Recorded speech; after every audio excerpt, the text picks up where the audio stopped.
നമസ്കാരം, ഹലോ ഡോക്ടറിലേക്ക് സ്വാഗതം. നമ്മളിന്ന് ചർച്ച ചെയ്യുന്നത് NLPയും ആരോഗ്യവും അതിലൂടെ ജീവിത വിഷയവും ഒരു വിഷയത്തെക്കുറിച്ചാണ്. ഈ വിഷയം ചർച്ചയിനായി നമ്മോടൊപ്പം ഉള്ളത് ഡോക്ടർ ലതാ ദാസാണ്. മാഡം കേരളത്തിലെ തന്നെ അറിയപ്പെടുന്ന ഒരു കോർപ്പറേറ്റ് ട്രെയിനറാണ്, അതുപോലെ തന്നെ സക്സസ് പോയിന്റ് ട്രെയിനിങ് സൊല്യൂഷന്റെ ഡയറക്ടറും കൂടിയാണ്. നമസ്കാരം മാഡം, ഹലോ ഡോക്ടറിലേക്ക് സ്വാഗതം. മാം, നമുക്കറിയാം ന്യൂ ഇയർ വരികയാണ്. അപ്പോൾ എല്ലാവരുടെയും ഒരു പുതുവർഷം ആഗ്രഹിക്കുക എന്ന് പറയുന്നത് ജീവിത വിജയം ഉണ്ടാകുക എന്നുള്ളത്. അത് കുട്ടികളായിരുന്നാലും മുതിർന്നവരായിരുന്നാലും ജീവിതത്തിൽ വിജയിക്കുക, ഈ വർഷം ഒരു ബെറ്റർ വർഷമാകണം എന്ന് തന്നെയാണ് എല്ലാവരുടെയും ആഗ്രഹം. അപ്പോൾ പലതരത്തിലുള്ള ട്രെയിനിങ്ങുകൾ നമുക്കറിയാം. കൗൺസിലിംഗ് തൊട്ട് ഒരു ക്ലാസ് ടീച്ചർ ഉപദേശിക്കുന്നത് തൊട്ട് വലിയ തലത്തിലുള്ള ട്രെയിനിങ് പ്രോഗ്രാമുകൾ നമുക്കുണ്ട്. എന്താണ് ഈ NLP എന്നുകൊണ്ട് ഉദ്ദേശിക്കുന്നത്? NLP എന്ന് പറഞ്ഞാൽ ഇപ്പോഴത്തെ ഒരു ഏറ്റവും പുതിയതായിട്ട് അല്ലെങ്കിൽ ഏറ്റവും മികവുറ്റ ഒരു ചേഞ്ച് ടെക്നോളജിയാണ്. ചേഞ്ച് ഉണ്ടാക്കുന്നതിന് നമ്മളെല്ലാവരും ചേഞ്ച് ഉണ്ടാക്കാൻ ആഗ്രഹിക്കുന്നവരാണ്. ഇപ്പം പറഞ്ഞതുപോലെ ഈ ഓരോ വർഷം കഴിയുന്തോറും നമ്മൾ അടുത്ത വർഷം പുതിയ പുതിയ കാര്യങ്ങൾ ചെയ്യണമെന്നും പുതിയ ചേഞ്ചസ് വരുത്തണമെന്നും ഒക്കെ ആഗ്രഹിക്കുന്നവരാണ്. പക്ഷേ ഈ ചേഞ്ചസ് എന്ന് പറയുന്നത് എല്ലാവരും വിചാരിക്കുന്ന വലിയ പ്രയാസമുള്ള കാര്യമാണ്. കുറേ വർഷങ്ങൾ നമ്മൾ ചെയ്തുകൊണ്ടിരുന്ന കാര്യങ്ങൾ പെട്ടെന്ന് മാറ്റാനും അല്ലെങ്കിൽ പെട്ടെന്ന് അതിനൊരു വ്യത്യാസം വരുത്താനും ഒക്കെ വലിയ ഡിഫിക്കൽട്ടായിട്ടുള്ള കാര്യമാണെന്നാണ് ആൾക്കാർ ധരിക്കുന്നത്. അപ്പം അതിനൊക്കെ ഒരു മാറ്റമാണിത്. ശരിക്കും NLP കണ്ടുപിടിച്ചിട്ട് ഒരു 40 വർഷത്തോളം ആയിട്ടേ ഉള്ളൂ. എന്നാലും അത് ഇന്ന് ലോകമെമ്പാടുമുള്ള ജനങ്ങൾ അത് ഉപയോഗിക്കുന്നുണ്ട് ഈ ചേഞ്ചിന് വേണ്ടി. അതായത് ഏത് ചേഞ്ച് നമുക്ക് പെർമനന്റ് ആയിട്ട് ഉണ്ടാക്കാനും അത് വളരെ പെട്ടെന്നും ഇഫക്റ്റീവായിട്ട് ചെയ്യാനുള്ള ഒരു സയൻസ് ആണിത്. It is a science of excellence.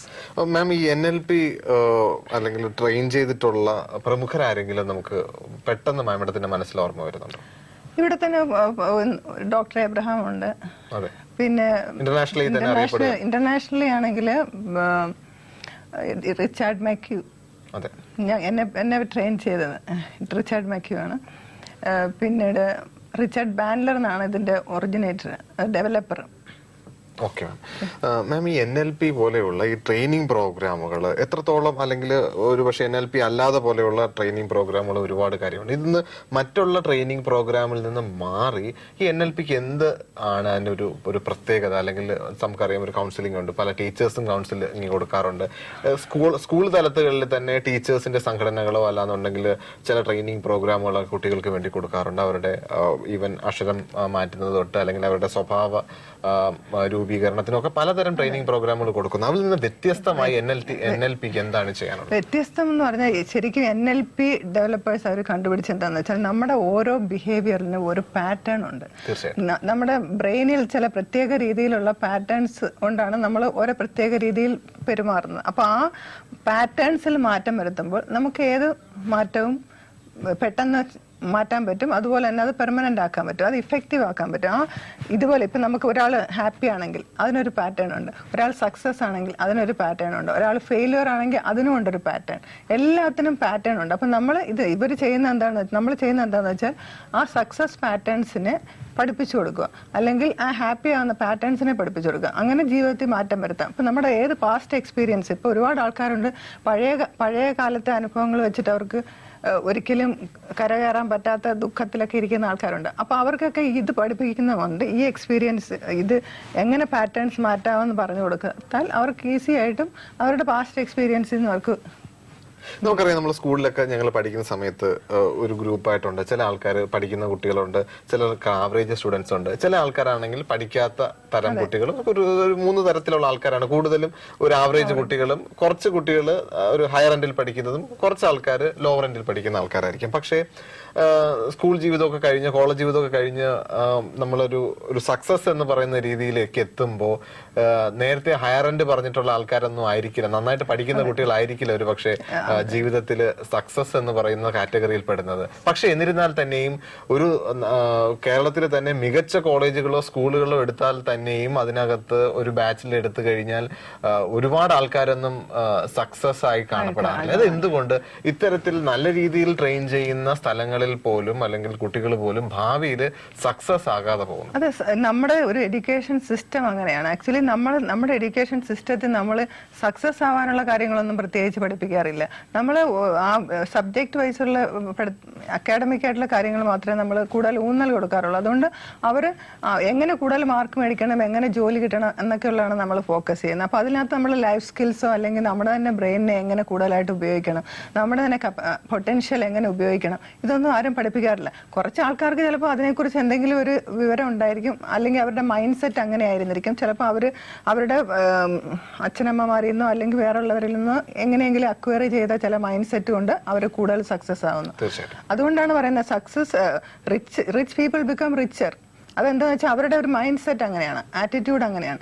അപ്പോൾ ആ മൈൻഡ് സെറ്റ് അല്ലെങ്കിൽ അവരുടെ മൈൻഡിൽ ഒരു ബ്ലൂ പ്രിന്റ് ഉണ്ട്, ഇങ്ങനെയൊക്കെയാണ് സക്സസ് എന്നുള്ളത്. ആ ബ്ലൂ പ്രിന്റ് അനുസരിച്ചിട്ടാണ് അവരുടെ വിജയം ഇരിക്കുന്നത്. അപ്പോൾ ഇതേ ഇന്റലിജൻസ് ഒരേ ലെവലിലാണെങ്കിൽ പോലും വേറെ ചില മൈൻഡ് സെറ്റിന്റെ അഭാവം അല്ലെങ്കിൽ അതിന്റെ ഒരു ന്യൂനത കൊണ്ടിട്ട് ചിലപ്പോൾ ചില കുട്ടികൾക്ക് ഒരു നല്ല ലെവലിലേക്ക് എത്താൻ പറ്റുന്നില്ല. അപ്പോൾ ഈ നമുക്ക് തന്നെ പല പല വിശ്വാസങ്ങളാണല്ലോ ആൾക്കാർക്ക്, പല വിശ്വാസങ്ങളും പല വാല്യൂസും ഒക്കെയാണ് ആൾക്കാർക്ക്. അപ്പോൾ അതെല്ലാം നമ്മുടെ ഈ ഒരു ബ്ലൂ പ്രിന്റിനെ ബാധിക്കുന്ന കാര്യങ്ങളാണ്. അപ്പം ബ്ലൂ പ്രിന്റ് എങ്ങനെയാണ്, നല്ല ബ്ലൂ പ്രിന്റ് ആണെങ്കിൽ അതനുസരിച്ചിട്ടായിരിക്കും നമ്മുടെ ആ ഏരിയയിലെ വിജയം. ഇപ്പൊ നമുക്കറിയാം ഒരുപാട് കുട്ടികൾ ഈ പേഴ്സണാലിറ്റി പ്രശ്നങ്ങൾ പറഞ്ഞു വരാറുണ്ട്.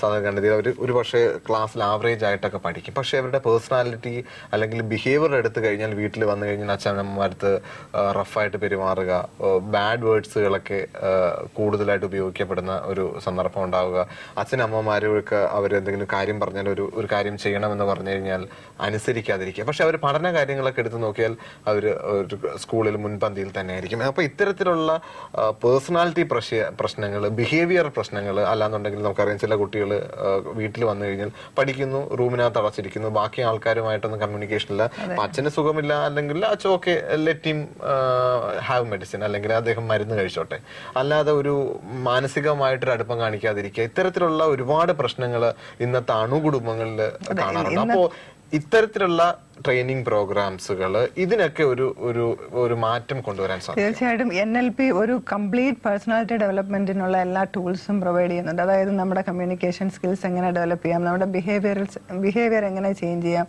നമുക്ക് എങ്ങനെ ലീഡർഷിപ്പ് ക്വാളിറ്റീസ് ഉണ്ടാക്കാം, ടൈം എങ്ങനെ മാനേജ് ചെയ്യാം, ഇതിനുള്ള എല്ലാത്തിനുള്ള ടൂൾസ് NLPയിലുണ്ട്. അതായത് നമ്മുടെ തന്നെ പാറ്റേൺസിനെ നമ്മുടെ തന്നെ മനസ്സ് എങ്ങനെയാണ് പ്രവർത്തിക്കുന്നത് നമ്മൾ മനസ്സിലാക്കി കഴിഞ്ഞാൽ മാത്രമേ നമുക്ക് അതിനകത്ത് ചേഞ്ചസ് വരുത്താൻ പറ്റത്തുള്ളൂ. അപ്പോൾ നമ്മുടെ ഓരോ ചിന്താരീതികളും അതിൻ്റെ പാറ്റേണും മനസ്സിലാക്കി കഴിഞ്ഞിട്ട് അതിൻ്റെ ക്വാളിറ്റീസിൽ ചില ചേഞ്ചസ് അല്ലെങ്കിൽ അതിൻ്റെ സബ് മൊഡാലിറ്റീസ് എന്ന് ഞങ്ങൾ പറയും, അതിനകത്ത് ചില മാറ്റങ്ങൾ വരുത്തുകയാണ് നമ്മൾ ചെയ്യുന്നത്. അതിൽ നമ്മുടെ അനുഭവങ്ങൾക്ക് ഘടനയുണ്ട്. ആ അനുഭവങ്ങളുടെ ഘടനയിൽ മാറ്റം വരുത്തുമ്പോൾ അത് നമ്മുടെ സബ് കോൺഷ്യസിൽ തന്നെ അതിൽ മാറ്റങ്ങൾ വരികയും ഇവരുടെ പേഴ്സണാലിറ്റി ചേഞ്ച് ചെയ്യുകയും ചെയ്യും. ഏത് ഏജ് ഗ്രൂപ്പിലായിരിക്കണം മാം ഇത് ഏറ്റവും കൂടുതൽ എഫക്റ്റീവ് ആയിട്ട് ചെയ്യാം? നമുക്കറിയാം ഒരു നല്ലൊരു അഡൽട്ട് ബീയിങ് ആയി കഴിഞ്ഞാൽ അവരുടെ ഏറെക്കുറെ അവരുടെ ക്യാരക്ടർ എന്ന് പറയുന്ന ഒരു അതെ മോൾഡഡ് ആണ്, ഒരു രീതിയിലാണ് അവർ ജീവിത സാഹചര്യം ഒരു പ്രത്യേക രീതിയിലായിരിക്കും സെറ്റ് ചെയ്തിട്ടുണ്ടാകുക.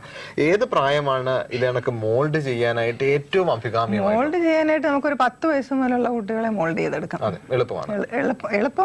മറ്റവരെ മാറ്റിയെടുക്കാം. അതിനൊന്നും വലിയ താമസമൊന്നുമില്ല. ഇപ്പൊ ഒരു 50 വയസ്സുള്ള ആളിന് മാറാൻ പോലും സമയമൊന്നും അധികം വേണ്ട. അതിൻ്റെ എന്ന് വെച്ചാൽ അതൊരു സിസ്റ്റമാറ്റിക് ആയിട്ടുള്ളൊരു അപ്രോച്ചാണിത്. അതായത് അതിനായിട്ട് എല്ലാത്തിനും ഒരു സിസ്റ്റം ഉണ്ട്. ആ സിസ്റ്റം അനുസരിച്ചിട്ടാണ് അത് ട്രെയിൻ ചെയ്യുന്നത്. അപ്പോൾ അതിന് തീർച്ചയായിട്ടും മാറ്റങ്ങൾ ഉണ്ടാക്കാൻ പറ്റും. അത് നമ്മുടെ സബ് കോൺഷ്യസ് മൈൻഡിലേക്കാണ് ആ മാറ്റം വരുന്നത്. അപ്പം നമ്മുടെ കോൺഷ്യസ് മൈൻഡാണ് ശരിക്കും നമുക്ക് പെട്ടെന്ന് വിൽ പവർ എന്ന് നമ്മൾ പറയും. വിൽ പവർ ഉപയോഗിച്ച് മാറാൻ പറ്റത്തില്ല. അതായത് വിൽ പവർ എന്ന് പറഞ്ഞാൽ നമ്മുടെ കോൺഷ്യസ് മൈൻഡിൽ മാത്രമേ ഉള്ളൂ. അതേസമയം സബ് കോൺഷ്യസ് മൈൻഡിൽ ആ ചേഞ്ച് വന്നു കഴിഞ്ഞാൽ നമുക്ക് ഈസി ആയിട്ട് മാറ്റാം. അപ്പോൾ സബ് കോൺഷ്യസ് മൈൻഡിൽ ചേഞ്ച് ചെയ്യാനുള്ള എക്സസൈസസ്, മെന്റൽ എക്സസൈസസ് ആണ് നമ്മൾ ചെയ്യിപ്പിക്കുന്നത്. പലപ്പോഴും കേട്ടിട്ടുണ്ട് മാഡം, സാധാരണഗതിയിൽ ഒരു സ്കൂൾ കുട്ടികളായിരുന്നാലും അഡൽട്സിനെയൊക്കെ അല്ലെങ്കിൽ മുതിർന്നവരായാലും പല ട്രെയിനിങ് പ്രോഗ്രാമുകളും കഴിയുമ്പോൾ അവർക്കുണ്ടാകുന്ന വ്യത്യാസങ്ങൾ ഉണ്ടാകാറുണ്ട്. ഏത് ട്രെയിനിങ് പ്രോഗ്രാംസിനും അതിൻ്റെതായ വ്യത്യാസങ്ങൾ ഉണ്ടാകാറുണ്ട്. പക്ഷേ സമയം കടന്നു പോകുമ്പോൾ വീണ്ടും ഈ ആൾക്കാർ ഒരു എന്തായിരുന്നോ പണ്ട് ചെയ്തുകൊണ്ടിരുന്നത് ആ ഒരു അവസ്ഥയിൽ തന്നെ കൂടി പോകുന്നു. അപ്പോൾ ഇത്തരത്തിൽ സംഭവിക്കാറുള്ളത് സാധാരണമാണ്. ഇത് എങ്ങനെയാണെന്ന് വെച്ചാൽ സാധാരണ ഒരു മോട്ടിവേഷണൽ സ്പീച്ചസ്, അതാണ് സാധാരണ നമ്മൾ ട്രെയിനിങ് എന്ന് പറഞ്ഞിട്ട് പോകാറുള്ളത്. NLP പോലത്തെ ട്രെയിനിങ് അല്ല സാധാരണ ഇവിടെ നടക്കുന്നതൊക്കെ. ഒരു മോട്ടിവേഷണൽ കൈൻഡ് ഓഫ് ട്രെയിനിങ്സ് ആണ്. ഈ മോട്ടിവേഷൻ എന്ന് പറഞ്ഞാൽ അവർ നമ്മളോട് എന്തൊക്കെ ചെയ്യണം, എങ്ങനെയൊക്കെ ചെയ്താൽ നമുക്ക് സക്സസ് ആകാം എന്നൊക്കെയുള്ള കാര്യങ്ങൾ പറയും. പക്ഷെ അത് എങ്ങനെ ചെയ്യണമെന്ന് ശരിയായിട്ട് പഠിപ്പിച്ചാൽ മാത്രമേ ആ ചേഞ്ച് പെർമനന്റ് ആവത്തുള്ളൂ. അപ്പൊ എങ്ങനെ ചെയ്യണമെന്ന് ഈ ക്ലാസ്സുകളിലൊന്നും ശരിയായി ഇതും പഠിപ്പിക്കുന്നുണ്ടാവത്തില്ല. അതുകൊണ്ട് തന്നെയാണ് അവർ തിരിച്ചു പോകുന്നതെന്നാണ് എൻ്റെ വിശ്വാസം. അതുപോലെ തന്നെ നമ്മൾ പഠിക്കുന്ന കാര്യങ്ങൾ ഇവർ വീണ്ടും വീണ്ടും കുറച്ച് പ്രാക്ടീസ് ചെയ്ത് നോക്കേണ്ട ആവശ്യമുണ്ട്. ഇപ്പോൾ ഒബ്സർവേഷൻ സ്കിൽസ്, അതായത് നമ്മുടെ കമ്മ്യൂണിക്കേഷൻ എപ്പോഴും നമ്മുടെ ഒരു ഒബ്സർവേഷൻ സ്കിൽസിനെ ബേസ് ചെയ്ത്. അപ്പോൾ ഞങ്ങൾ അതിനകത്ത് ഒത്തിരി ഒബ്സർവേഷൻ സ്കിൽസിനുള്ള എക്സസൈസുകളൊക്കെ പഠിപ്പിക്കാറുണ്ട്. അപ്പം നമ്മൾ ആ ആൾക്കാർ മറ്റുള്ളവരെ കാണുമ്പോൾ അവരുടെ പാറ്റേൺസ് അവർ ഒബ്സർവ് ചെയ്യണം. ഒബ്സർവ് ചെയ്തിട്ട് വേണം അവരോട് സംസാരിക്കുമ്പോൾ അതനുസരിച്ചുള്ള റാപ്പോ ബിൽഡ് ചെയ്യാനൊക്കെ പഠിപ്പിക്കുന്നത്. അപ്പോൾ ഇതൊക്കെ അവർ ഉപയോഗിക്കണം. ഉപയോഗിച്ചാൽ മാത്രമേ റിസൾട്ട് ഉണ്ടാകത്തുള്ളൂ. നമ്മളൊരു കാര്യം കേട്ടിട്ട് പോയത് പറഞ്ഞ് റിസൾട്ട് ഉണ്ടാകത്തില്ല. പക്ഷെ ഇതുപോലെ ഇപ്പം ഒരു പേടി മാറ്റാനുള്ളതാണോ, അല്ലെങ്കിൽ ഒരു സഭാകമ്പം, അങ്ങനെ പല പല പേടികളുണ്ടല്ലോ, പല തരത്തിലുള്ള പേടിയുണ്ട്. അതൊക്കെ മാറ്റാനുള്ള എക്സസൈസൊക്കെ ഒറ്റ പ്രാവശ്യം ചെയ്തു കഴിഞ്ഞാൽ പിന്നീട് ആവർത്തിക്കേണ്ടി വരത്തില്ല. Okay ma'am. സാർ, ഈ ഇമോഷനുമായി ബന്ധപ്പെട്ട് അത് നമുക്കറിയാം, പല ആൾക്കാരും പലതരത്തിലുള്ള ഇമോഷനുള്ള. ചില ആൾക്കാർ എത്ര ഭയങ്കരമായിട്ടുള്ള കാര്യങ്ങൾ കേട്ടാൽ ഇമോഷണൽ ആവത്തില്ല. പ്രത്യേകിച്ച് നമുക്കറിയാം പുതിയ ജനറേഷൻ അതാണ്. എന്ത് സംഭവിച്ചു എന്ന് പറഞ്ഞാൽ അവർക്ക് ഇമോഷണൽ എന്ന് പറയുന്നത് അവർക്ക് ഒട്ടുമില്ലാത്തൊരു ചിന്താഗതി പോലെയാണ്. പക്ഷെ ചില ആൾക്കാരായിക്കോട്ടെ ഭയങ്കരമായ രീതിയിൽ ഓവറായിട്ട് ഇമോഷണൽ ആവുന്നു. അവരുടെ ദൈനംദിന പ്രവർത്തനങ്ങളെ ബാധിക്കത്തക്ക വിധത്തിൽ പോലും പല കാര്യങ്ങളും കേൾക്കുമ്പോൾ ഇവർ ഇമോഷണൽ ആകാറുണ്ട്. അപ്പോൾ അതിനൊക്കെ ഒരു ചേഞ്ച് നമുക്ക് ഈ NLP പോലുള്ള ട്രെയിനിങ് പ്രോഗ്രാമിൽ തീർച്ചയായിട്ടും NLP സഹായിക്കും. എന്ന് വെച്ചാൽ നമ്മുടെ തന്നെ ഇമോഷൻസ് എങ്ങനെ ഉണ്ടാവുന്നു നമുക്കറിയണം. ഇമോഷണൽ ഇന്റലിജൻസ് ആണ് ഇന്ന് ഏറ്റവും കൂടുതൽ നമ്മുടെ വിജയത്തിന് ഒരു ഘടകമായിട്ടുള്ള, അല്ലാതെ IQ-നെക്കാട്ടിലും ഏറ്റവും പ്രധാനപ്പെട്ടത് ഇമോഷണൽ ഇന്റലിജൻസ് ആണ്. അപ്പോൾ ഈ ഇമോഷൻ ഇന്റലിജൻസ് എന്ന് പറഞ്ഞാൽ നമുക്ക് നമ്മുടെ തന്നെ ഇമോഷൻസിനെ തിരിച്ചറിയാൻ പറ്റണം. നമുക്ക് എന്താണ് ഫീൽ ചെയ്യുന്നത്, അല്ലെ എങ്ങനെയാണ് ഈ ഇമോഷൻസ് ഉണ്ടാവുന്നത്. ഇമോഷൻസ് ഉണ്ടാകുന്ന വിധം നമ്മൾ ഒരു ചിന്തയിൽ നിന്നാണല്ലോ ഇമോഷൻ ഉണ്ടാകുന്നത്. ഒരു കാര്യം പ്രത്യേക രീതിയിൽ ചിന്തിക്കുമ്പോഴാണല്ലോ ആ പ്രത്യേക തരത്തിലുള്ള ഇമോഷൻ ഉണ്ടാകുന്നത്. അപ്പോൾ ആ ചിന്തയിൽ നമുക്ക് മാറ്റം വരുത്താനായിട്ട് നമ്മൾ പഠിക്കാം. അതുപോലെ നമ്മുടെ തന്നെ ഇമോഷനെ കൺട്രോൾ ചെയ്യാനുള്ള പല വഴികളും NLP പറഞ്ഞു തരുന്നുണ്ട്. നമ്മുടെ ചിന്തകളെ മാറ്റാം, അതുവഴി നമ്മുടെ ഇമോഷൻസിനെ മാറ്റാം. അതുപോലെ നമ്മൾ മറ്റുള്ളവരുടെ ഇമോഷൻസിനെ മനസ്സിലാക്കാനും നമുക്ക് പറ്റണം. എന്നാലേ നമുക്ക് അവരെ ശരിക്കും മനസ്സിലാക്കാൻ പറ്റത്തുള്ളൂ. ഇന്നത്തെ ഈ എല്ലാ റിലേഷൻഷിപ്പ് പ്രോബ്ലംസിന്റെ ഒരു കാരണം ഈ മറ്റേ ആളിനെ മനസ്സിലാക്കാൻ പറ്റാത്തതാണ്. അല്ലെ അവരുടെ ഇമോഷൻസിനെ ഇവർക്ക് മനസ്സിലാക്കാൻ പറ്റുന്നില്ല. ഇതൊക്കെ നമ്മുടെ തന്നെ മനസ്സിനെ, പ്രവർത്തന രീതികൾ മനസ്സിലാക്കുകയും നമ്മുടെ ഇമോഷൻസിനെ മനസ്സിലാക്കുകയും മറ്റുള്ളവരുടെ ഇമോഷൻസിനെ ഒബ്സർവ് ചെയ്യാനും അത് മനസ്സിലാക്കാനും അതിനെ ഇൻഫ്ലുവൻസ് ചെയ്യാനും ഉള്ള കഴിവുണ്ടെങ്കിൽ മാത്രമേ നല്ല രീതിയിൽ നമുക്കൊരു നമ്മുടെ ഒരു പേഴ്സണാലിറ്റി തന്നെ നമുക്ക് പ്രോപ്പറായിട്ട് വരത്തുള്ളൂ. അതുപോലെ തന്നെ ഈ റിലേഷൻഷിപ്പ്, പല ആൾക്കാരും റിലേഷൻഷിപ്പ് ബിൽഡ് ചെയ്യാനായിട്ട് പരാജയപ്പെടാറുണ്ട്. അവർ പഠിക്കുന്നുണ്ടാവും, ക്ലാസ്സിൽ പോകാൻ പഠിക്കുന്നുണ്ടാവും, ഓഫീസിൽ പോയി ജോലി ചെയ്യുന്നുണ്ടാവും. പക്ഷേ ഈ റിലേഷൻഷിപ്പ് ബിൽഡ് ചെയ്യുന്നതിൽ പരാജയപ്പെടാറുണ്ട്. റിലേഷൻഷിപ്പ് ബിൽഡിംഗ് ഒരു ആവശ്യമാണെന്ന് പോലും ആൾക്കാർക്ക് അറിയാത്തത് പോലെയാണ്. എന്റെ കാര്യം ഇപ്പൊ എനിക്ക് കടയിൽ പോയാൽ പൈസ കൊടുത്താൽ എനിക്ക് സാധനങ്ങൾ ആവശ്യമുള്ളത് കിട്ടുന്നുണ്ട്. ആവശ്യമുള്ള സാധനം കിട്ടും. പക്ഷെ അത് നിങ്ങൾക്ക് ചിലപ്പോൾ പല ചോയ്സ് കാണും, പല കടകളിൽ പോയാൽ. പക്ഷെ ആ കടക്കാരനെ സംബന്ധിച്ചിടത്തോളം അയാൾ നല്ല റിലേഷൻഷിപ്പ് ഒരു ക്ലയന്റുമായിട്ട് ബിൽഡ് ചെയ്താലേ അയാളുടെ ബിസിനസ് പ്രോഗ്രസ് ചെയ്യത്തുള്ളൂ. അപ്പോൾ ഏതൊരു ബിസിനസ് എന്ന് പറയുന്നത് റിലേഷൻഷിപ്പിന്റെ ഒരു ബേസിസിലാണ് നടക്കുന്നത്. ഒരു ബിസിനസ് പോലും പ്രോപ്പറായിട്ടുള്ള റിലേഷൻഷിപ്പ് ഇല്ലാതെ പ്രോഗ്രസ് ചെയ്യാൻ പറ്റത്തില്ല. നമുക്ക് ആർക്കും ഒരിക്കലും ഒറ്റയ്ക്ക് സക്സസ് ആകാൻ പറ്റത്തില്ല. അതിനകത്ത് ഒരുപാട് റിലേഷൻഷിപ്പിന്റെ ആവശ്യമുണ്ട്. അപ്പോൾ ഒരു ബിസിനസ്മാൻ ആയാലും ഒരു സെയിൽസ്മാൻ ആയാലും ഒരു അധ്യാപകനായാലും ഒരു സ്റ്റുഡന്റ് ആണെങ്കിലും എല്ലാവർക്കും ഈ റിലേഷൻഷിപ്പിന്റെ ആവശ്യമുണ്ട്. ഒരു ഭാര്യ ഭർത്താക്കന്മാരാണെങ്കിലും അവർക്കെല്ലാം റിലേഷൻഷിപ്പ് ബിൽഡ് ചെയ്യുന്നത് എങ്ങനെയാണെന്ന് അറിയണം. അതിന്റെ ആവശ്യമായ ഘടകങ്ങൾ എന്തൊക്കെയാണെന്ന് അറിയണം. അതൊക്കെ പഠിച്ചു കഴിഞ്ഞാൽ ആ സ്കില്ല് ഡെവലപ്പ് ചെയ്യണം. റിലേഷൻഷിപ്പ് എന്ന് പറഞ്ഞ ഒരു സ്കില്ല് തന്നെയാണത്. അതിൽ നല്ല സ്കിൽസ് ഉള്ളവർക്ക് ജീവിതത്തിൽ വിജയം എളുപ്പമാണ്. മാം, ഒരു ഇടവേളയുണ്ട്. ഇടവേളയ്ക്ക് ശേഷം വീണ്ടും തിരിച്ചു വരാം.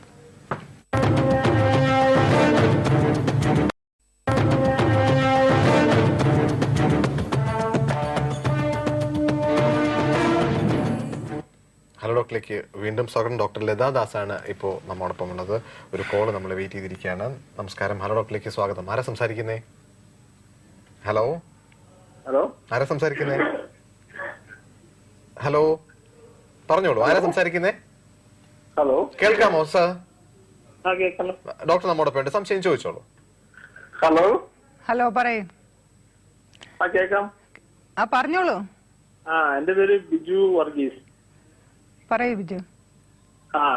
ഞാൻ ചോദിക്കുന്നത് ഈ ബിസിനസ് റിലേഷൻസ് ഒക്കെ നമുക്ക് കമ്മ്യൂണിക്കേഷൻസ് ഒക്കെ ഉണ്ടല്ലോ, അതെ, അതൊക്കെ ഒന്ന് ഇമ്പ്രൂവ് ചെയ്യാൻ എന്താണ് ഈ അതിന് നമുക്ക് ബിസിനസ് സ്കിൽസ് ഇമ്പ്രൂവ് ചെയ്യുന്ന ട്രെയിനിങ്സ് ഉണ്ട്, NLP ട്രെയിനിങ്സ് ഉണ്ട്. ഞാൻ അതിന്റെ ഡീറ്റെയിൽസ് ആണ് ചോദിച്ചത്. അതിനുള്ള എന്തെങ്കിലും ഫീസും കാര്യങ്ങളൊക്കെ ഉണ്ടല്ലോ? ഫീസൊക്കെ ഇപ്പൊ നമ്മൾ TV കൂടെ പറയണോ? നേരിട്ട് വിളിച്ചാ പോരെ?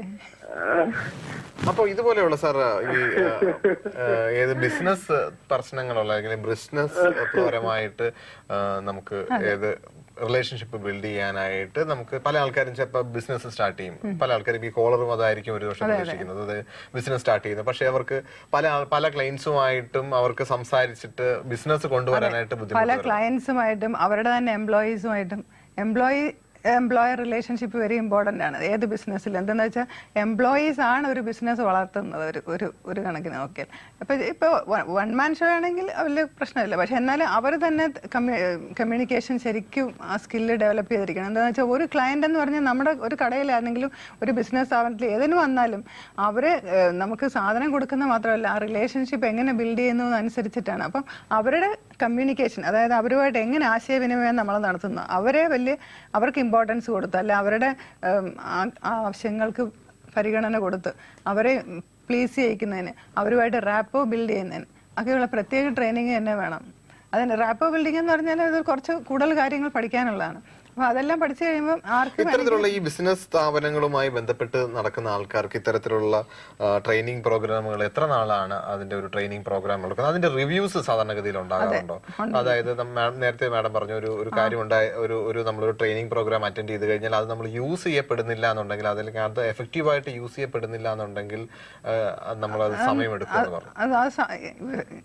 യൂസ് ചെയ്തില്ലെങ്കിൽ തീർച്ചയായിട്ടും അതിന്റെ ഇഫക്റ്റ് പോകും. പക്ഷെ അവർ തിരിച്ച് നമ്മുടെ അടുത്ത് വീണ്ടും വന്നൊന്ന് റിഫ്രഷ് ചെയ്യുവാണെങ്കിൽ കുറച്ചും കൂടെ നല്ലതായിരിക്കും. എത്ര നാളായിരിക്കും ഇത്തരത്തിലുള്ള ട്രെയിനിങ് പ്രോഗ്രാമുകൾ? ഇപ്പൊ നമുക്ക് NLP ബിസിനസ് ട്രെയിനിങ് ആണെങ്കിൽ നമ്മളൊരു പല ഡ്യൂറേഷനാണ്. അത് ബിസിനസ്സിനെ ആശ്രയിച്ചിരിക്കും. ചിലർക്ക് ഒരു ബിസിനസ് ബിൽഡ് ചെയ്തിട്ട് ഡെവലപ്പ് ചെയ്യാനാണെങ്കിൽ കുറച്ചുകൂടി കൂടെ, ഇപ്പോൾ ഓൾറെഡി ബിൽഡ് ചെയ്ത ബിസിനസ് ആണെങ്കിൽ അവർക്ക് ചില പുതിയ സിസ്റ്റമാറ്റൈസ് ചെയ്യുന്നതിനും അവരെ കുറച്ചുകൂടെ ബിസിനസ് ഡെവലപ്പ് ചെയ്യുന്നതിനുള്ള കാര്യങ്ങൾ നമ്മൾ പഠിപ്പിക്കും. അതിന് ചിലപ്പോൾ ഒരു 6 months വരെ വേണ്ടി വരും പല ഡ്യൂറേഷനിൽ. ഈ ഇത്തരത്തിലുള്ള പല കാര്യങ്ങൾ പറഞ്ഞപ്പോൾ തന്നെ ദാമ്പത്യത്തിന്റെ കാര്യം നമ്മൾ പലപ്പോഴും വിട്ടുപോയിട്ടുണ്ട്. അപ്പോൾ ഈ ദാമ്പത്യം നന്നായിട്ട് അല്ലെങ്കിൽ ദാമ്പത്യ ജീവിതം നന്നായിട്ട് പോകാനായിട്ട് ഈ റിലേഷൻഷിപ്പിന് എത്രത്തോളം പ്രാധാന്യമുണ്ട്? അവരിടയിൽ ഉണ്ടാകുന്ന പ്രശ്നങ്ങൾ നമുക്കറിയാം. പണ്ട് നാളെ കണക്കൊന്നുമല്ല, ഇപ്പോ ഡൈവോഴ്സിന്റെ അതായത് വിവാഹ ബന്ധം പോലെ തന്നെ വേർവിടുന്നതിന്റെ അളവും കൂടുതലാണ്. ഇന്ന് ഏറ്റവും കൂടുതൽ കാണപ്പെടുന്നത് ഇപ്പം ഞങ്ങളുടെ സെന്ററിൽ തന്നെ ഏറ്റവും കൂടുതൽ വരുന്ന ഒരു പ്രശ്നം ഈ ഹസ്ബൻഡ് ആൻഡ് വൈഫ് റിലേഷൻഷിപ്പാണ്. അതിനകത്ത് ഒരുപാട് സംഗതികളാണ്. ഇപ്പൊ ഡൗറി തുടങ്ങിയിട്ട് വേറെ പല ഏരിയയിലാണ് അതിന്റെ പ്രശ്നങ്ങൾ. അപ്പൊ ഒരിക്കൽ ഈ റിലേഷൻഷിപ്പ് മോശമായി കഴിഞ്ഞാൽ പിന്നീട് അത് പാച്ചപ്പ് ചെയ്യുന്ന കാര്യം ഭയങ്കര വിഷമാണ്. കുറച്ച് ആൾക്കാർക്ക് അതിനകത്തുള്ള കോൺഫിഡൻസ് പോയി കഴിയും. ഇപ്പൊ തന്നെ 10-15 വർഷമായിട്ട് കല്യാണം കഴിഞ്ഞ് 10-15 വർഷമായി, പക്ഷെ ഇപ്പം 2 വർഷമായിട്ടൊക്കെ പിരിഞ്ഞു നിൽക്കുന്ന ആൾക്കാരുണ്ട്. അവർക്ക് ഒരുപാട് ചീത്ത അനുഭവങ്ങൾ ദാമ്പത്യത്തിലുള്ളത് കാരണം അവർക്ക് വീണ്ടും യോജിക്കാനായിട്ട് നല്ല ബുദ്ധിമുട്ടാണ്. അപ്പം ഇതൊക്കെ നമുക്ക് ഒഴിവാക്കണമെങ്കിൽ നമ്മൾ ആദ്യം തന്നെ ശരിക്കും ഈ പെൺകുട്ടിക്കും ആൺകുട്ടിക്കും ഒക്കെ ഒരു പരിശീലനം ആവശ്യമാണ്. അതായത് എങ്ങനെയാണ് ഒരാളിനെ മനസ്സിലാക്കുന്നത്, മറ്റേ ആളിനെ ഒരു വ്യക്തിയെ മനസ്സിലാക്കണ്ടേ. ഇതിപ്പം നമ്മളെല്ലാവരും എൻ്റയർലി ഡിഫറെന്റ് ഫാമിലീസിൽ നിന്ന് വരുന്നവരാണ്. അപ്പം നമുക്ക് അങ്ങോട്ടും ഇങ്ങോട്ടും മനസ്സിലാക്കാൻ ഒരു സ്കില്ലില്ലെങ്കിൽ അതും പറ്റത്തില്ല. പക്ഷെ ഇപ്പോഴത്തെ ഈ അണുകുടുംബം എന്ന് പറഞ്ഞ പോലെ ഈ അണുകുടുംബത്തിൽ ജീവിക്കുന്ന കുട്ടികളെ വളർത്തിക്കൊണ്ട് വരുന്ന രീതിയിൽ നമ്മൾ വളരെ സെൽഫ് സെന്റേർഡ് ആയിട്ടാണ് വളർത്തിക്കൊണ്ടിരുന്നത്. അവരുടെ കാര്യങ്ങളിൽ എല്ലാം അവർ പറയുന്ന എല്ലാം സാധിച്ചു കൊടുത്ത് ഒന്നിനും ഒരു കുറവ് വരാത്താതെ ഒരു ബുദ്ധിമുട്ടും ഇല്ലാതെയാണ് കുട്ടികളെ വളർത്തിക്കൊണ്ടിരുന്നത്. അപ്പൊ ഈ കുട്ടികൾ വളർന്നു വന്ന് ഒരു വിവാഹം എന്ന് പറയുമ്പോൾ ആദ്യം അവർക്കൊരു സുന്ദര സ്വപ്നമാണ്. പിന്നെ അതിന്റെ റിയാലിറ്റീസിലോട്ട് വരുമ്പോഴത്തേക്ക് വെച്ചാൽ അങ്ങോട്ടും ഇങ്ങോട്ടും ഹെൽപ്പ് ചെയ്യാൻ പോലും അവർക്ക് സന്നദ്ധതയില്ല. ഒരാളിന് വേണ്ടി കുറച്ചൊന്ന് സാക്രിഫൈസ് ചെയ്യാൻ വേണ്ടി, ഒന്ന് നേരത്തെ എണീക്കാൻ വേണ്ടി, അല്ലെങ്കിൽ ഒന്ന് അവർക്ക് വേണ്ടി എന്തെങ്കിലും ഒന്ന് ബുദ്ധിമുട്ടാൻ വേണ്ടി 2 കൂട്ടർക്കും വലിയ മനസ്സൊന്നുമില്ല. അപ്പൊ ഇങ്ങനെയൊക്കെ വരുമ്പോഴാണ് ഈ ദാമ്പത്യത്തിന്റെ പ്രശ്നങ്ങൾ വരുന്നത്. അപ്പൊ അവിടെ നമുക്ക് ആദ്യം തന്നെ നല്ലൊരു പരിശീലനം ഉണ്ടെങ്കിൽ നമുക്ക് കുട്ടികളെ ശരിക്കും പഠിപ്പിച്ചു വിടാം. എങ്ങനെയൊക്കെയാണ് ഒരു മനുഷ്യനെ മനസ്സിലാക്കുന്നത്, അല്ലെ ഒരു സ്ത്രീ ആണെങ്കിലും പുരുഷനാണെങ്കിലും അങ്ങോട്ടും ഇങ്ങോട്ടും എങ്ങനെ മനസ്സിലാക്കാം, അവരുടെ ആവശ്യങ്ങൾ എന്താണ്. ഓരോ മനുഷ്യർക്ക് ഓരോ വാല്യൂസും അവരുടെ ഓരോ ആവശ്യങ്ങളുമാണ്. അപ്പൊ ആ ആവശ്യങ്ങൾ മനസ്സിലാക്കി ആ ആവശ്യങ്ങൾ സാധിച്ചു കൊടുക്കാനായിട്ട് ഈ പാർട്ട്ണർക്ക് കഴിഞ്ഞ് ഒരിക്കലും മറ്റേ ആൾ വിട്ടിട്ട് ദാമ്പത്യത്തിലേക്ക് തന്നെ തിരിച്ചെടുക്കാം മാം. ഒരു ഇടവേളയ്ക്ക് ശേഷം വീണ്ടും തിരിച്ചു വരാം.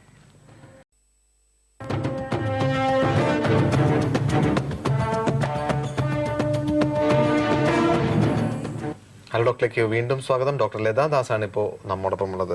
മാഡം, നമ്മൾ ദാമ്പത്യത്തിന്റെ കാര്യം പറഞ്ഞപ്പോൾ തന്നെ നമുക്ക് ദാമ്പത്യ ജീവിതത്തിൽ നിന്ന് ഈ കുട്ടികളെ നമുക്ക് ഒരിക്കലും മാറ്റി നിർത്താൻ സാധിക്കത്തില്ല. അപ്പോൾ ഈ ദാമ്പത്യ പ്രശ്നങ്ങള് കുട്ടികളെ അത് ബാധിക്കുമോ? രണ്ട്, ഈ ഇത്തരത്തിലുള്ള കുട്ടികളെ ബാധിച്ച പ്രശ്നങ്ങൾ NLP പോലെയുള്ള ട്രെയിനിങ് പ്രോഗ്രാമിൽ നിന്ന് അവർക്കൊരു ആശ്വാസം നൽകാൻ സാധിക്കും? തീർച്ചയായിട്ടും. എൻ്റെ അടുത്ത് വരുന്ന ഒരുപാട് കുട്ടികളുടെ പ്രശ്നങ്ങൾ വരുമ്പോൾ തന്നെ നമുക്കറിയാം ഇതിനകത്ത് എന്തെങ്കിലും അതിന്റെ ബാക്ക്ഗ്രൗണ്ടിൽ ഉണ്ടെന്നുള്ള കാര്യം.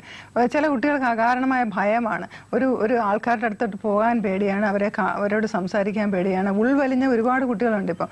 അതായത് അപ്പം തന്നെ നമ്മൾ അന്വേഷിക്കുമ്പോൾ ഈ അച്ഛനും അമ്മയും തമ്മിലുള്ള പ്രശ്നങ്ങൾ കാണാം. അപ്പൊ ഇവര് ചെറുതിലേ തുടങ്ങി ഇങ്ങനത്തെ ഒരു ഫാമിലി അറ്റ്മോസ്ഫിയറിൽ ജീവിക്കുമ്പോഴത്തേക്കും ഇതെല്ലാം അവരുടെ മനസ്സിലുണ്ടാകുന്ന പ്രോഗ്രാമിങ്സ് ആണ്. അപ്പൊ ഇവര് കണ്ടു വളരുമ്പോ ഇതൊരു ഭയാനകമായ ഒരു അന്തരീക്ഷമായിരിക്കും അവര് വീട്ടിൽ കാണുന്നത്. അപ്പം അത് അല്ലെങ്കിൽ അച്ഛന്റെ അമ്മയുടെയും ദേഷ്യം ഇവരോടായിരിക്കും തീർക്കുന്നത്. എന്തെങ്കിലും രണ്ടുപേരും തമ്മിലുള്ള ഫ്രസ്ട്രേഷൻസ് കുട്ടികളുടെ ദേഹത്തായിരിക്കും തീർക്കുന്നത്. അങ്ങനെയൊക്കെ വരുമ്പോഴത്തേക്ക് അത് കുട്ടികളെ വളരെയധികം ബാധിക്കാറുണ്ട്.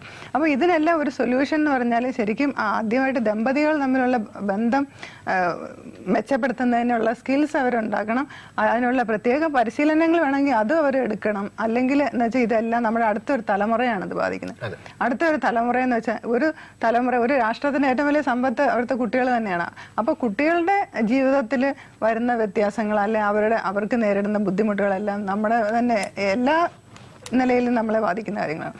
അപ്പൊ ഇതിനു വേണ്ടി നമുക്ക് ശരിക്കും ഈ ദമ്പതിമാർ തമ്മിലുള്ള അടുപ്പക്കുറവ് അല്ലെങ്കിൽ സ്നേഹക്കുറവ് ഇതെന്താന്ന് വെച്ചാൽ അവർ ഏറ്റവും കൂടുതൽ മോശമായിട്ടുള്ള സംഭവങ്ങളെ മനസ്സിൽ കൂടുതലായിട്ട് വലുപ്പത്തിൽ കാണുകയും അല്ലെ കളർഫുൾ ആയിട്ടും വളരെ ഇന്റൻസ് ആയിട്ട് കാണുമ്പം അതുമായിട്ട് അസോസിയേറ്റ് ചെയ്ത് കാണുന്നതുകൊണ്ടാണ് ഇവർക്ക് ഇത് ഇത്ര ഭയങ്കരമായിട്ട്. ഒരുപാട് നല്ല സംഭവങ്ങൾ ചിലപ്പോൾ അവർക്ക് ഉണ്ടായിട്ടുണ്ട്, നല്ല നിമിഷങ്ങൾ അവരുടെ ജീവിതത്തിൽ ഉണ്ടായിരുന്നിരിക്കും. പക്ഷെ അതുകൊണ്ട് NLP പഠിപ്പിക്കുന്ന ഒരു ടെക്നിക്ക് എന്ന് പറഞ്ഞാൽ അസോസിയേഷൻ ഡിസോസിയേഷൻ. നമ്മൾ നല്ല കാര്യങ്ങളിൽ മാത്രം അസോസിയേറ്റ് ചെയ്യുകയും ചീത്ത കാര്യങ്ങളെ ഡിസോസിയേറ്റ് ചെയ്ത് കാണാൻ പഠിക്കണം. അതായത് നല്ല അസോസിയേറ്റ് ചെയ്യുന്ന വെച്ചാൽ ആ സംഭവം നമ്മുടെ കണ്ണിൽ കൂടെ കാണുന്നതായിട്ടും നമ്മൾ അനുഭവിക്കുന്നതായിട്ടും അറിയണം. അതിന്റെ ആ ചിത്രത്തിന്റെ ക്വാളിറ്റീസ് വ്യത്യാസം വരുത്തണം. ഇതൊക്കെ ചെയ്യുമ്പോൾ നമ്മൾ അതിൽ അസോസിയേറ്റ് ചെയ്ത് അന്ന് അനുഭവിച്ച അതേപോലെ നല്ല കാര്യങ്ങൾ അനുഭവിക്കാനുള്ള ഒരു സ്കില്ലുണ്ടാവണം. അതേപോലെ ചീത്ത കാര്യങ്ങൾ ചെറിയ ചീത്ത കാര്യങ്ങൾ ഉണ്ടായിട്ടുണ്ടെങ്കിൽ അതിനെ അങ്ങ് ദൂരെയോട്ട് മാറ്റി അത് വേറൊരു മൂവി പോലെ കാണാൻ അല്ലെങ്കിൽ ഡിസോസിയേറ്റ് ചെയ്ത് കണ്ടു കഴിഞ്ഞാൽ അതിനത്ര ഒരു ഇഫക്റ്റ് ഉണ്ടാവത്തില്ല.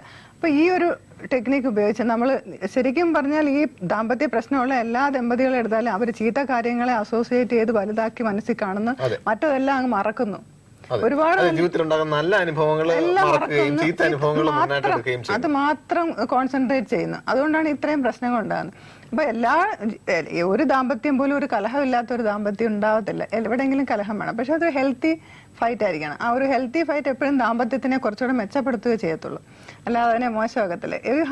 ഒരു വഴക്കിട്ട് കഴിഞ്ഞ് കുറച്ചുകൂടെ സ്നേഹിക്കുന്ന ഒത്തിരി ദമ്പതിമാരുണ്ട്. പക്ഷെ മിക്കയിടത്തും ആ വഴക്ക് ചിലപ്പം വളരെ വളരെ അകന്നു പോകാനുള്ള കാര്യങ്ങൾ അത് അവർ പറയുന്നത് അവരുടെ ലാംഗ്വേജ്. പേരൻസ് എന്തൊക്കെ ശ്രദ്ധിക്കണം സാറേ കുട്ടികളുമായിട്ട് ബന്ധപ്പെട്ട കാര്യങ്ങൾ വരുമ്പോൾ? ഒരു പക്ഷേ വീട്ടിലൊരു വഴക്കുണ്ടാവാം, കുട്ടികളുടെ മുന്നിലായിരിക്കും ഒരു പക്ഷേ ഉണ്ടാകുന്നത്. അപ്പോൾ ഇത്തരത്തിലുള്ള പ്രശ്നങ്ങൾ കുട്ടികളെ അവോയ്ഡ് ചെയ്യപ്പെടുന്നത് അല്ലെങ്കിൽ മാറ്റി നിർത്താനൊക്കെ ഇപ്പോഴത്തെ സാഹചര്യങ്ങൾ മാമിനെ തിരക്കേറിയ സമയം കൈരളി പീപ്പിളിനോട് സഹകരിച്ചതിന് ഇനി അവസരത്തിൽ തീർച്ചയായിട്ടും വീണ്ടും കാണാം. ഇനി നിങ്ങളുടെ അഭിപ്രായങ്ങളും നിർദ്ദേശവും ഞങ്ങൾ എഴുതി അറിയിക്കുക. അറിയിക്കേണ്ട വിലാസം നിങ്ങൾക്കറിയാം. To the producer, hello doctor people, Malayalam communications